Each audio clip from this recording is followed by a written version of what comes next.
Everyone, this is Affected Gamer.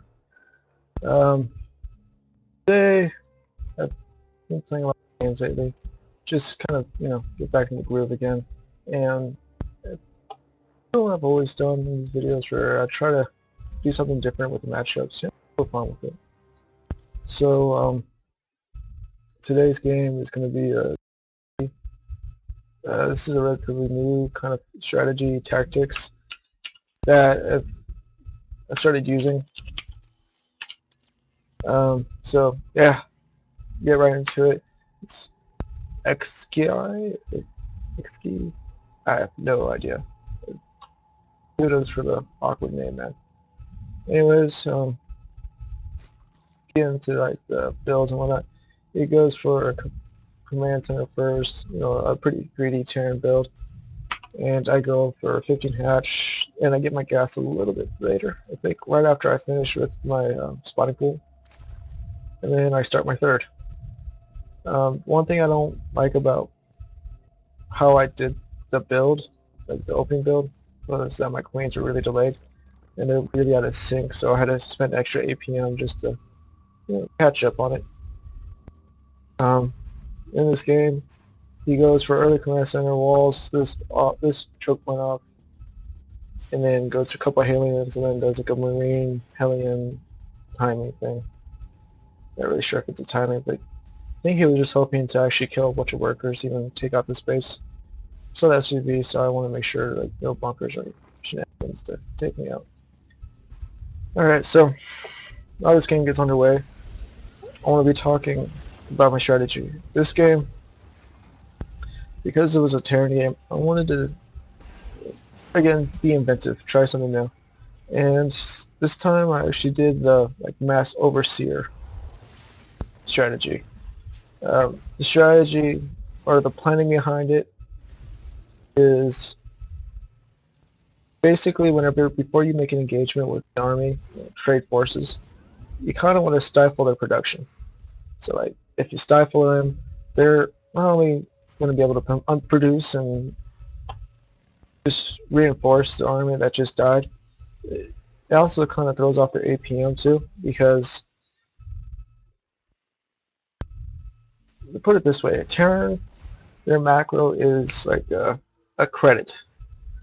The Terran is a person, and all the buildings that they have queued up basically is like a bank. They're putting down credit, and the unit will come once the credit's been paid. Basically, that's it. And because of that, if you stifle one production, say the bank repossesses this barracks, then their ability to produce gets stifled until they can get it back. So once they get it back, their focus is most likely going to be elsewhere. Here I'm just trying to make sure he's not playing super greedy, which he kind of is. But like I said, he wants to do this weird timing. Honestly, I have no idea. Yeah, it's just because he had enough units. He's hoping to put pressure on this.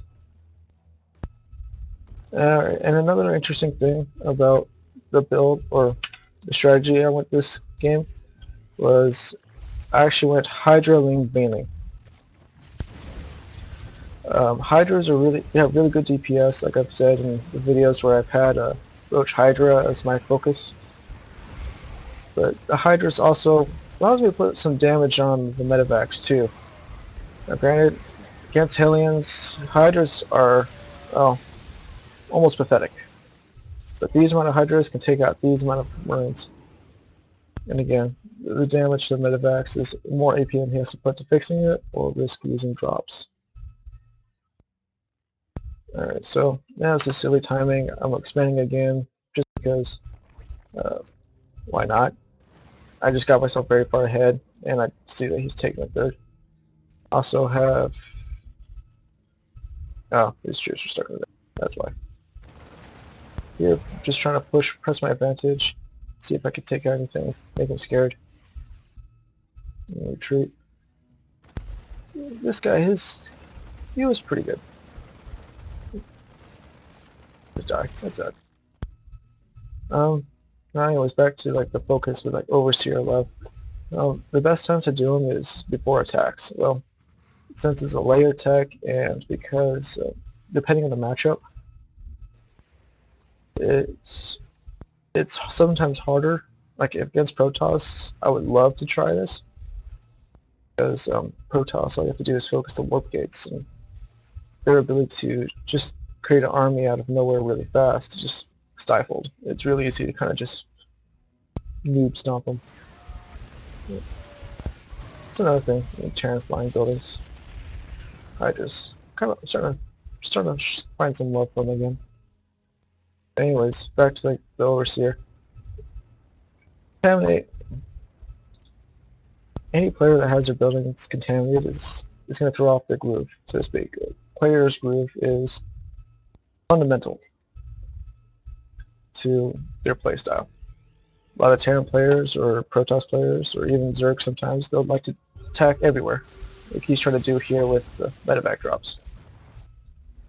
They throw that off while you have a massive army just pop out of nowhere, hit F2, control F2, and just A-move.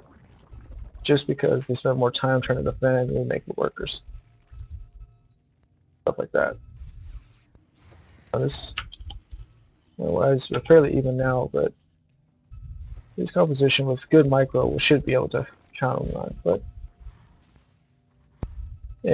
it's just the way it is. Get pretty good and pretty lucky bailing hits here. Anyways, so I have a handful of overseers. Some games against the versus AI, when I started trying this, or trying to come up with a good plan, had like up to 8. Overseers are pretty cheap if you think about it. Yeah. 100 minerals and 50 minerals and 50 gas for overseers. That's like 150 investment, but their ability to stifle the production of your opponent is almost undeniably like really valuable. So, right, this game is almost over. I haven't done it once yet, even though I said it's going to be the focus. But you see, it's changed up. I actually have ultras. Pen is playing. I also have infestors. Just attacking multiple places. Yep, they come off right here. I left my infestors here like a noob. But,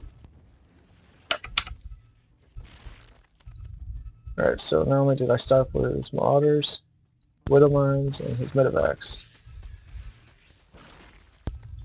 Besides me getting a bad retreat pathing, I've pretty much evened up the score. Beforehand, I was down probably like 2 grams, 3 grams, but no medevacs does means that the cost effectiveness of his units pretty much stop. Less marauders means it can't soak up banelings or take out more DPS from the hydras. Also did that. I was seeing if you contaminate the abilities to scan and call down mules, it gets stifled, but it doesn't. So you kind of don't want to waste them on just these buildings that you want to look for. And I have them sitting back. You kind of have to babysit them a little bit, because if you get starports or anything that can shoot air, they're going to be pretty safe for the most part. Builds I would suggest to go in tandem to this strategy is kind of like I'm doing, mostly a ground-based army only. Is if you get mutalised or anything that scares them into going with missile turrets, those overseers, they're going to just melt like butter super fast. So that's pretty much like the gist of it all. A couple good fumbles. Yep. And just taking them out most part. And I do end up contending him again. So he's retreating now. He's trying to get the remains of his army safe. Stronghold to a better choke point. And he's been getting production again. That's why you kind of want to do it beforehand, or sometimes after. I haven't really studied many replays, just because I'm still in Diamond League. It's certain players, they're really good on keeping up with reproducing their units, but then again there are those that are just like, they get the perfect position and then they can't really, they get the perfect position, they can hold it with like maybe 5 units against what like I had before. Even this would be held by like their 5 units. Here I go again. Sad thing. Another thing is you kind of have to pay attention. You let the lights going, then you want to block it, but it's all tantamount with the build. All right. And here I have like almost every upgrade except for air upgrades, just to, I didn't want him to start building missile turrets that will stifle or just block. 200 hit points is pretty low, and not to mention missile turrets do 2 shots. All right, and then it just, the snowball effect, something I've mentioned like the first game, and doing the right engagements. For counters to this type of strategy, either missile turrets or cannons, and because the new Zerg fix, since the new Zerg fix to spore collars, spores will take out an overseer in like 4 shots, even faster. And if there's always queens by the hatcheries. It's like just a couple spores, and it'll pretty much shut down whatever they were trying to contaminate. I like the strategy. My only complaint is during the game, my hotkeys are set up with 1 as my ground army, 2 as my counterattacks, or I was considered counterattacks, worker harass units, or spellcasters. I'm not sure if I already said that. And my third one is if, depending on what type of build, like if I'm going for a mass air, then I have it for like Mutalisk if I see a lot of Phoenix. That way I have better control instead of have to keep on clicking. And 4 is all my hatcheries, including evolution chambers and spires. Just anything with upgrades, because I can just tap through it really fast. 5 through 8's often my queens, and then sometimes I use sometimes I use 9 for 9 canals. Just because it's always easier to have it tagged instead of like focusing back to look for it again. And then 0, which I changed to F3, is my creep queen. Now I changed it so I could always remember about my overseers to F3 this game. I'm not sure if it works better this way, so I'm thinking I might want to change to 3. That way I still have like priority, and it just doesn't requires me to reach and keep focusing. Creep spread would have been much better for this style game. So hope you guys enjoy it. It before the focus, lots of overseers and a lot of contaminations, and it will win you games super easy. It'll make it seem like your opponent's really bad. Also, always have fun. That's kind of the point of it. Always just do crazy random shit sometimes and take the most out of it, and always have fun.